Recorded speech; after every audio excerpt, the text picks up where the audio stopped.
Grégory Magne pour Citizen Kane TV.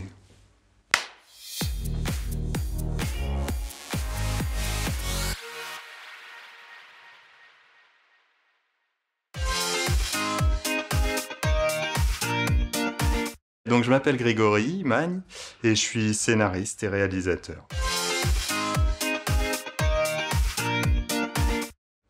Un peu le hasard et un peu les films que j'allais voir quand j'étais adolescent, même si je suis devenu réalisateur beaucoup plus tard et que à votre âge, je pensais pas du tout pouvoir le devenir ou le devenir un jour.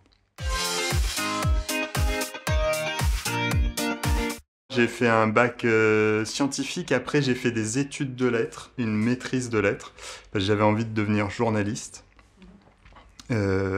Que un peu bizarrement j'avais peur de faire la Fémis, Louis Lumière et même un BTS audiovisuel, que ça me semblait être un métier compliqué par rapport au fait que je venais de la campagne, que je connaissais personne, etc. Et je ne sais pas pourquoi, mais journaliste, ça me paraissait un peu plus accessible parce que c'était un métier qu'on pouvait faire sans avoir fait d'école à l'époque. Et puis que j'aimais bien quand même ce métier de journaliste, donc je suis devenu journaliste. Après une maîtrise de lettres, sans faire d'école de journalisme, j'ai commencé à faire des piges, à faire des sujets, et j'ai commencé en radio comme ça, quoi. Voilà. J'ai commencé assez jeune à bosser, j'avais je crois 21 ans.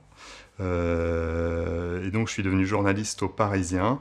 Alors à l'époque j'étais pigiste d'abord, mais pigiste quasiment permanent, donc ça me permettait de travailler, manger et vivre.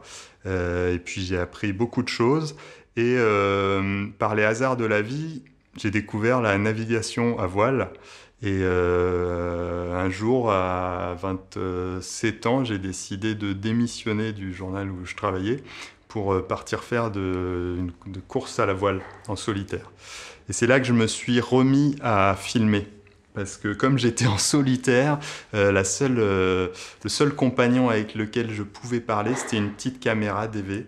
Et donc, que j'avais tout le temps avec moi dans les courses que je faisais. Et je me filmais. Et de ces rushs, j'ai fait mon premier documentaire pour la télé. Donc mon premier vrai travail de réalisateur. Puis j'ai fait un deuxième documentaire sur tout à fait autre chose. Et puis un troisième. Et en parallèle, j'ai rencontré un producteur de fiction avec qui on s'est mis à parler de fiction, et j'ai développé un projet qui est devenu un peu plus tard mon premier long métrage. Le festival Tous en Short, on en parlait à l'instant avec les autres membres du jury, qu'on trouvait que c'était extrêmement intéressant qu'il y ait un festival d'écoles, qu'on trouvait même peut-être dommage que ce soit pas ouvert à toutes les écoles de ciné, que ce serait intéressant de les confronter entre elles, et que justement ça changerait les a priori qu'on a sur certaines écoles et sur d'autres. Parce que ce qu'on y a vu, c'est par moments des choses évidemment imprécises, par moments des choses pas abouties, parce qu'en plus il y a un sujet qui est donné, donc on fait un film, on peut le réussir, on peut le rater, c'est dur ce mot, mais on peut le rater pour tout un tas de raisons, parce qu'on n'a pas les bons décors, les bons comédiens, les bons techniciens, etc. Et puis qu'à l'intérieur, il y ait quand même des choses validées. Et puis, dans tout ça, il y avait quelques films qui vraiment étaient déjà de vrais films, très aboutis, très cohérents, entre ce qui veut être raconté, la manière dont c'est raconté, les moyens qui sont mis en œuvre pour le raconter. Donc franchement, ça fait extrêmement plaisir, parce que c'est l'histoire du cinéma en général, quoi. Des fois, on a 1 million pour faire un film, des fois, on peut en avoir 10, on peut en avoir plus.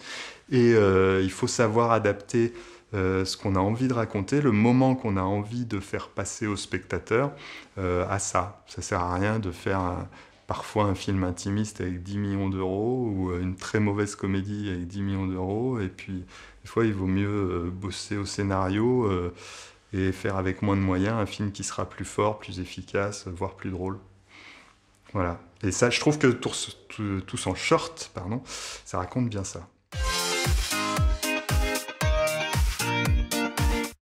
découverte, jeunesse, et puis l'envie. Moi, je trouve qu'on sent vraiment derrière chacun de ces films l'envie de faire quelque chose, même quand ça tombe à côté. On se dit, tiens, ben ouais, mais hop, il y avait un bon concept, il y avait de l'envie.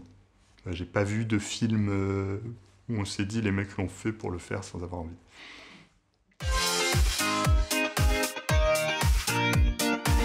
Allez-y. Moi, mon conseil, c'est allez-y parce que ces métiers, ils valent tellement la peine. C'est tellement bien.